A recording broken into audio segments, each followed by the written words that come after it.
Assalamualaikum warahmatullahi wabarakatuh. Perkenalkan, nama saya Kariswatur Rohman dari Prodi Peternakan kelas A dengan NPM 20107011031. Sini saya akan mempresentasikan hasil kerja saya tentang mata kuliah biologi. Yang pertama yaitu jenis tanaman lokal yang ada di tempat tinggal saya. Yaitu seperti yang pertama, yaitu anggur hijau lokal. Dapat kita klasifikasikan tanaman anggur ini. Yang pertama yaitu tanaman anggur merupakan kingdom Plantae dan subkingdom termasuk dalam Trachebionta. Selanjutnya subdivisi tanaman anggur merupakan Spermatophorida. Divisi termasuk Magnoliophyta. Tanaman anggur ini sebagai kelas Magnoliopsida, termasuk dalam subkelas Rosidae, ordo Vitales, dan famili Victaceae, serta genus Vitis. Yang terakhir, tanaman anggur termasuk dalam spesies Vitis vinifera L. Tanaman anggur ini berada di daerah dataran rendah, seperti tempat tinggal saya yang berada di tengah-tengah kota Magelang. Dan tanaman anggur ini banyak dibudidayakan di daerah tempat tinggal saya, yaitu kota Magelang, Jawa Tengah. Tanaman anggur ini dapat dimanfaatkan untuk kesehatan tubuh, yaitu dapat menurunkan kolesterol dan tangkal penyakit jantung, serta menurunkan pertumbuhan kanker dan tingkatan kesehatan tulang, serta dapat menurunkan berat badan.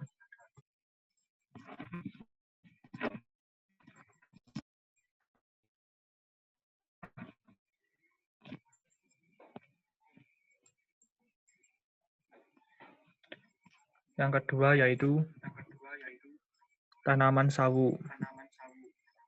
Dapat kita klasifikasikan tanaman sawu sebagai berikut.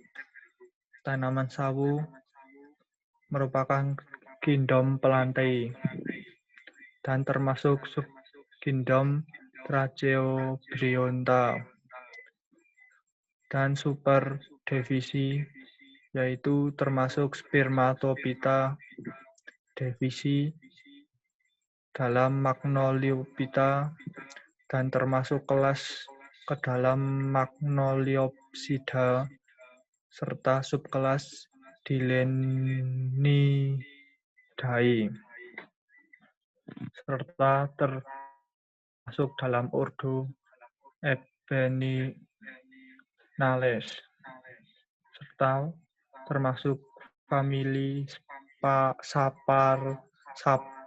Sapotaceae, dan genus Manicara. Dan yang terakhir, tanaman sawu merupakan spesies Manicara cauchi. Tanaman ini dapat kita jumpai di daerah Solo, Jawa. Di sana banyak tanaman sawu dan jenis-jenis sawu yang ada di daerah Solo, karena tanaman ini sangat cocok terdapat di daerah sana. Pemanfaatan tanaman sawo dapat dimanfaatkan bagi kesehatan tubuh, dapat menurunkan kolesterol, menurunkan tekanan darah, melancarkan BAB, mengatasi diare, serta menjaga kesehatan mata dan menghaluskan kulit. Selanjutnya, tanaman manggis.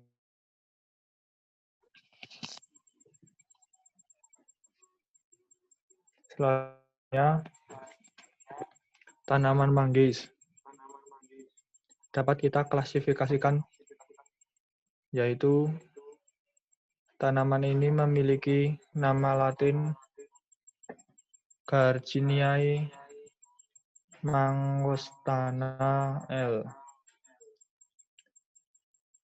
Dan berikut merupakan klasifikasi dari tanaman manggis. Yang pertama yaitu tanaman manggis merupakan kingdom Plantae dan termasuk subkingdom dalam Viridipalanae dan infrakingdom yaitu Stirtophyta.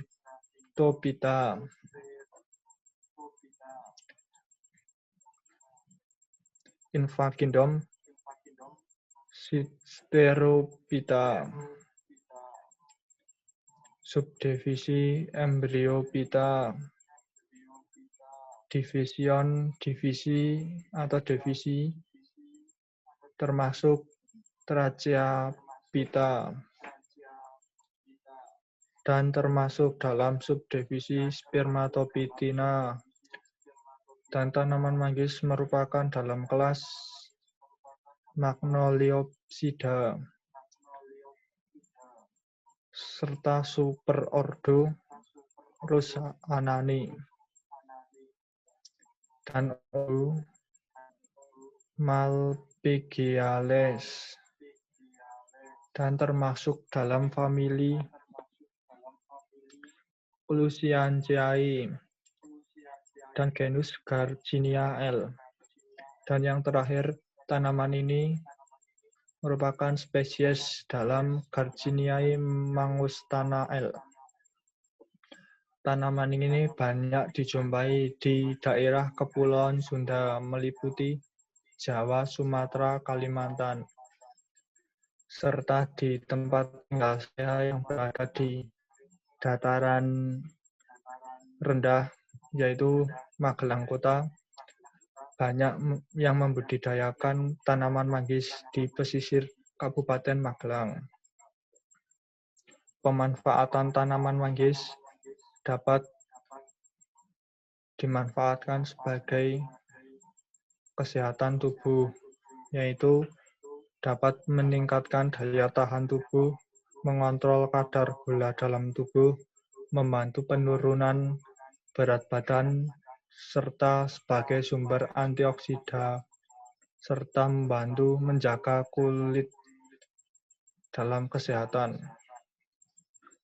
Selanjutnya, tanaman menteng dapat diklasifikasikan ke dalam kingdom Plantae atau tumbuhan, termasuk subkingdom Tracheobionta atau tumbuhan berpembuluh, serta subperdivisi Spermatophyta atau menghasilkan biji, termasuk dalam kelas Magnoliopsida atau berkeping dua atau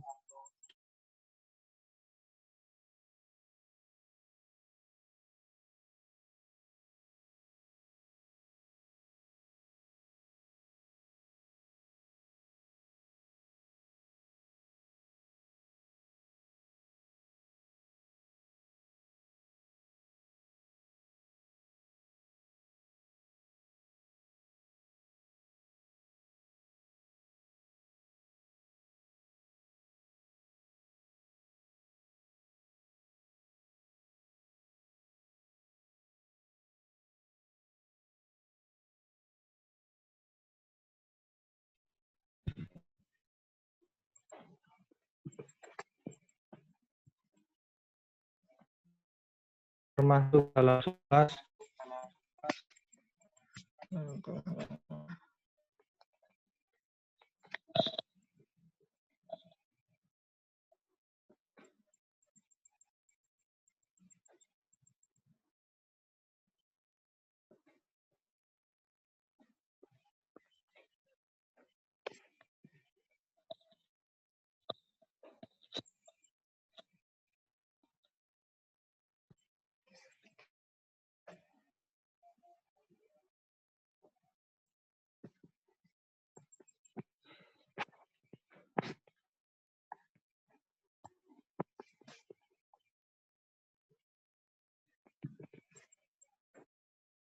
Maaf, ini kendala sinyal. Ya, Bu.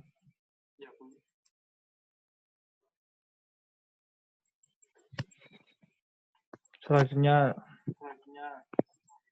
tanaman manggis. Dapat kita klasifikasikan. Maaf. Selanjutnya, tanaman menteng. Dapat kita klasifikasikan dalam kingdom plante atau tumbuhan. Subkingdom Tracheobionta atau tumbuhan pembulu. Subdivisi yaitu spermatophyta atau menghasilkan biji. Tanaman ini dapat dikatakan dalam kelas Magnoliopsida atau berkeping dua atau dikotil.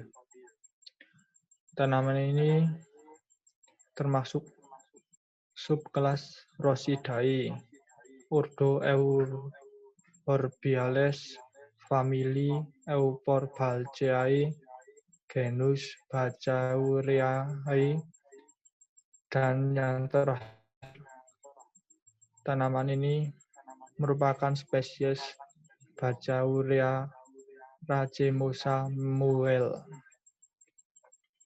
Tanaman ini banyak kita jumpai di daerah seluruh Jawa, termasuk tempat tinggal saya yang berada di Jawa Tengah, Magelang. Tanaman ini dimanfaatkan sebagai minuman dan kayu menteng dapat digunakan untuk bangunan rumah, perahu, dan mebel. Selain itu, kulit dan daun pohon disebut kepundung, memiliki khasiat sebagai tanaman obat, salah satunya sebagai obat mencret dan untuk melancar haid.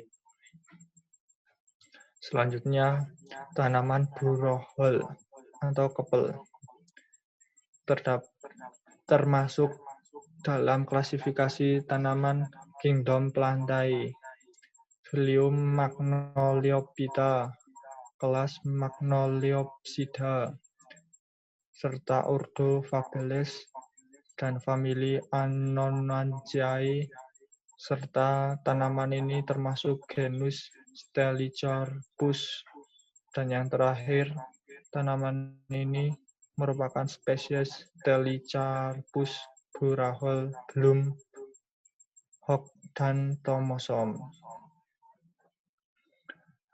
Tanaman kepel ini dapat kita jumpai di DIY Yogyakarta, tetapi tanaman ini sudah dikembangbiakan di seluruh Nusantara, sehingga tanaman ini banyak dijumpai juga di tempat tinggal saya, yaitu yang berada di Magelang, Jawa Tengah.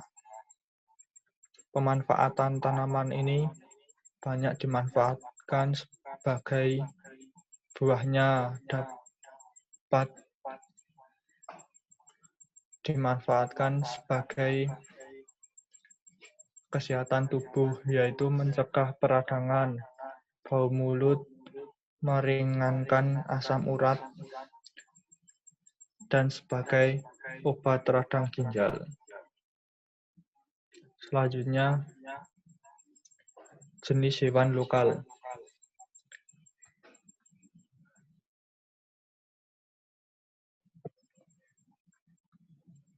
Jenis hewan lokal yang pertama yaitu ayam cemani. Ayam ini dapat diklasifikasikan sebagai ayam khas Kedu yang berada di Temanggung. Nama lain ayam cemani yaitu ayam selasi.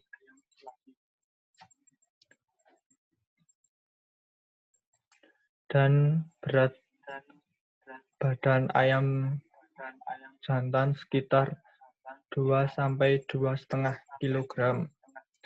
Sedangkan berat badan ayam betina sekitar 1,5–2 kg. Warna kulit ayam ini sangat unik, yaitu seluruh bagian hitam, serta warna telur berwarna krem. Asal daerah ayam cemani ini berada di Temanggung, Jawa Tengah. Pemanfaatan ayam cemani dapat digunakan sebagai acara ritual. Selain itu, daging ayam cemani dapat dimanfaatkan sebagai kesehatan tubuh seperti dapat menyembuhkan sakit keseliu dan meningkatkan vitalitas pria. Selanjutnya, domba Texel. Dapat kita klasifikasikan domba Texel sebagai kingdom termasuk Animalia, dan Flium termasuk Chordata, serta termasuk dalam kelas Mamalia, ordo Artiodactyla, dan famili Vidae, subfamili Caprianae, serta genus Ovis, serta yang terakhir yaitu spesies termasuk dalam Oaries. Domba Texel ini terdapat di daerah Kabupaten Wonosobo, karena di sana suhu yang dingin merupakan habitat domba Texel tersebut. Pemanfaatan domba Texel ini dapat dimanfaatkan seperti bulunya dapat dijadikan pakaian, sedangkan dagingnya dapat dimanfaatkan sebagai kebutuhan makan dan dapat diolah sebagai makanan yang enak seperti gulai, sate, rica-rica, dan masakan lainnya. Selanjutnya yaitu sapi lokal, Bos SP. Dapat diklasifikasikan dalam kingdom Animalia, filum Chordata, termasuk dalam kelas Mamalia, serta ordo Artiodactyla, serta famili Bovidae, termasuk genus Bos, dan yang terakhir, sapi ini termasuk dalam spesies Bos taurus, edit the fowl on Wikidata. Asal daerah sapi lokal Bos ini terdapat di Boyolali, Jawa Tengah. Dikarenakan di sana banyak yang membudidayakan sapi ini karena cara pemerawatannya, serta pemanfaatan sapi lokal Bos ini, dagingnya dapat konsumsi dan diolah menjadi makanan yang enak, sedangkan kulitnya dapat dijadikan jaket, sepatu, sendal, serta alat musik seperti kendang dan rebana. Daging sapi juga dapat mempertahankan massa otot, pencegahan anemia, dan peningkatan kinerja olahraga. Selanjutnya yaitu kambing Etawa atau peranakan Etawa.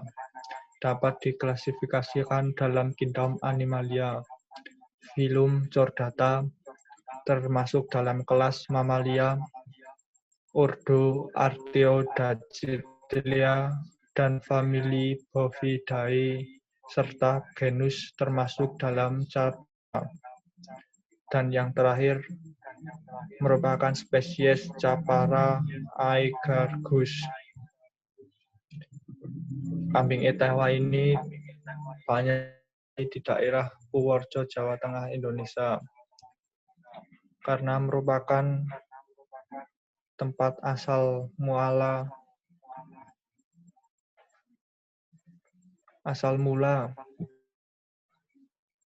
kambing peranakan Etawa yang berada di Indonesia, yaitu di daerah Purworejo. Pemanfaatan kambing Etawa dapat dimanfaatkan seperti dagingnya dapat dikonsumsi dan diolah menjadi makanan seperti gulai, sate, tongseng, dan lain-lain. Kambing peranakan Etawa juga dapat dimanfaatkan susunya sebagai yogurt dan minuman yang berdasar susu kambing. Susu kambing peranakan Etawa dapat kita manfaatkan dan bermanfaat bagi tubuh kita, yaitu melancarkan produksi ASI, meningkatkan kecerdasan anak, serta mengobati penyakit pernapasan.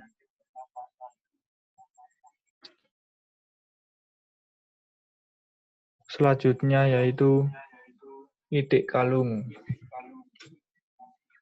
Dapat kita klasifikasikan dalam kingdom Animalia, filum Chordata, termasuk dalam kelas Aves, ordo Anseriformes, dan termasuk dalam famili Anatidae, dan genus Anas,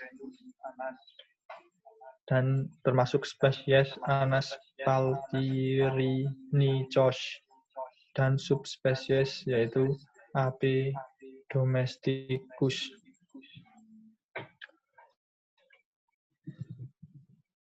Itik kalung ini terdapat di daerah Magelang, Jawa Tengah, karena banyak yang membudidayakan itik kalung ini karena cara pemeliharaannya sangat mudah. Dapat kita manfaatkan itik kalung yaitu dengan cara diternak atau dibudidayakan. Dan pemanfaatan dagingnya dapat dikonsumsi dan diolah menjadi makanan yang enak. Selain daging, itik kalung dapat menghasilkan telur bebek yang dapat dikonsumsi dan diolah seperti telur asin. Telur bebek atau telur asin ini dapat kita manfaatkan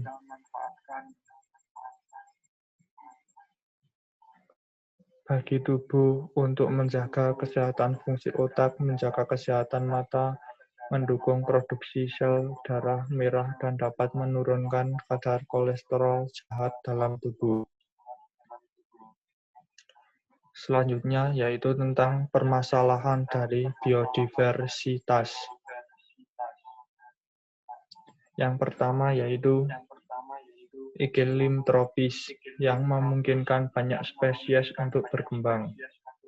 Dua, letak geografis antara dua benua sehingga memiliki spesies yang dipengaruhi ke. Yang ketiga yaitu bentuk geografis. Bentuk geografis ini berupa kepulauan yang menimbulkan banyak spesies endemik. Selanjutnya, solusi dan pencegahan permasalahan dari biodiversitas yang bisa dilakukan. Beberapa cara yang dapat dilakukan untuk melestarikan keanekaragaman hayati, yaitu dengan reboisasi, tebang pilih, pengendalian hama, dan pelestarian alam. Reboisasi adalah pemulihan lahan yang rusak dengan cara menanam kembali tanaman atau pohon-pohon yang terdapat di wilayah tersebut. Tebang pilih adalah proses seleksi untuk menentukan pohon-pohon mana yang layak ditebang sehingga jumlah pohon di wilayah tersebut tidak berkurang secara signifikan. Pengendalian hama secara biologi dapat dilakukan dengan melepaskan atau mengembangkan predator alami ke habitat tersebut. Sementara itu, pelestarian alam adalah tindakan